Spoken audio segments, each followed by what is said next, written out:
Hey everybody, this is Scott Henson, pastor of Dallas Baptist Church. I want to share some goodies from More Holy Humor by Cal and Rose Samra. A church member gave me this previous church maybe 10, 15 years ago, and some really good, cute little witty things in here. I'm going to share some goodies with you. Here's some failed bloopers from essays and quizzes from Bible students and Sunday school students. Here's a quote: "The brother of Jacob was Seesaw."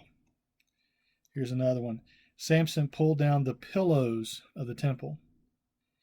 Another one: "The Israelites made a golden calf because they didn't have enough gold to make a cow." Here's a really good one: "Joshua led the Hebrews in their victory in the battle of Jericho." Y'all believe that, don't you? "Solomon had 200 wives and 200 wives and 700 cucumbers." Here's another one: "The people who followed the Lord were called the 12 opossums." "Joan of Arc was burnt to a stake." "Martin Luther was on a diet of worms." Instead of diet of worms.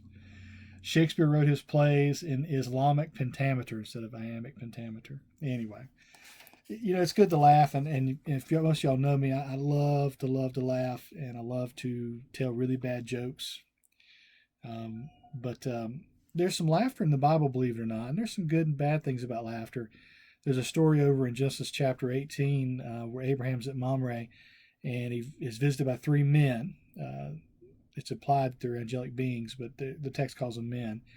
And right before they start talking about Sodom, and Abraham starts bargaining over Sodom's destruction, let me just read scripture to you. Genesis 18:9. "The men, they said to him, 'Where's your wife Sarah?'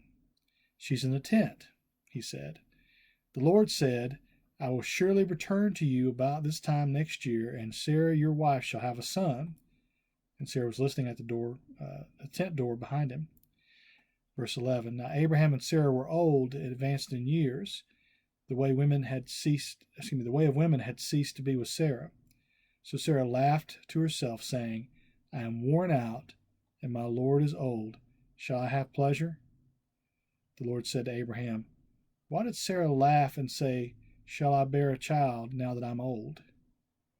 Is anything too hard for the Lord? At the appointed time I will return to you, and about this time next year, and Sarah shall have a son.' But Sarah denied it, saying, 'I did not laugh,' for she was afraid. He said, 'No, but you did laugh.' So Sarah's laughed out of kind of scoff and scorn.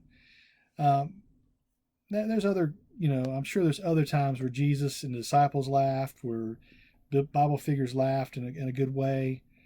But of course, this is one of the main examples of laughter in the Bible, and it's a bad thing, right? Sarah laughs because she doubts God. She scoffs at God. There are only 2 times, as best I can tell, in the Bible where it says that God laughs. Now, I think God's got a sense of humor. Trust me. He put my wife and myself together. Another good example of God having a sense of humor is He made the duck-billed platypus. If you've ever seen the duck-billed platypus, that's a pretty funny-looking thing, and I'm pretty sure God has laughed whenever He made it. It's kind of a prank on all of us, I think, maybe. I don't know.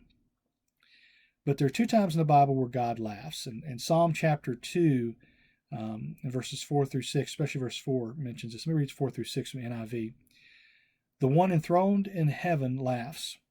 The Lord scoffs at them. He rebukes them in His anger and terrifies them in His wrath, saying, I have installed my king on Zion, my holy mountain."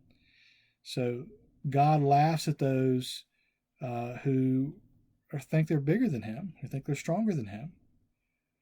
And a similar type thing happens over in Psalms chapter 59, or Psalm 59, verses 7 through 8. "See what they spew from their mouths. The words from their lips are as sharp as swords. And they think, who can hear us? But you laugh at them, Lord. You scoff at all those nations." Now, God laughs in the Bible. And again, God laughs I'm sure God has a sense of humor. Jesus had a sense of humor, I hope. But in the Bible, we're reminded that God kind of laughs also at our puny plans. The things that we may plan in our lives that aren't necessarily in line with His plans, the views that we have, that may make ourselves bigger than we are, more prideful. I think we have more power than Him.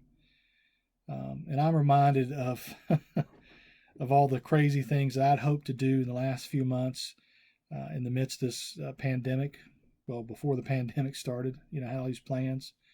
In fact, in June, we're supposed to have a vacation toward the end of June and go off camping for a few days, and that may or may not happen.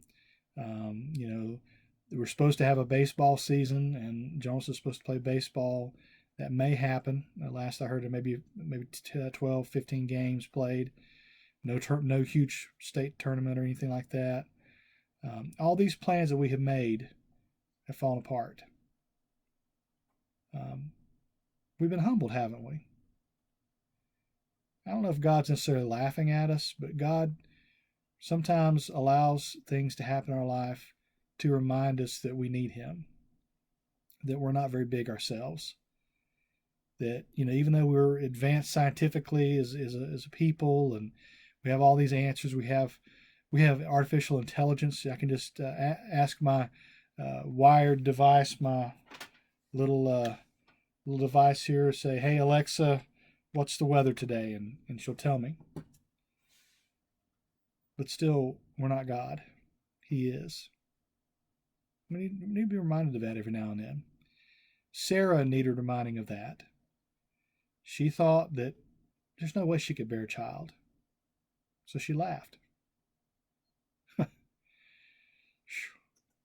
God has other plans, doesn't He? These enemies that are talked about in Psalm 2 and Psalm 59, they scoff. They're scoffed at, They're laughed at because they think they're bigger than God. We're no bigger than God. Praise be for that. There's that old saying, God never give you more than you can handle. And that's kind of interpreted from the text of the Bible. Well, that's not really the case. Sometimes God gives us more than God allows more than we can really handle. That reminds us to rely on Him, that we need Him, that alone, apart from Him, we would break. But with Him, we can survive. And sometimes we can thrive. Some food for thought for today. God bless you.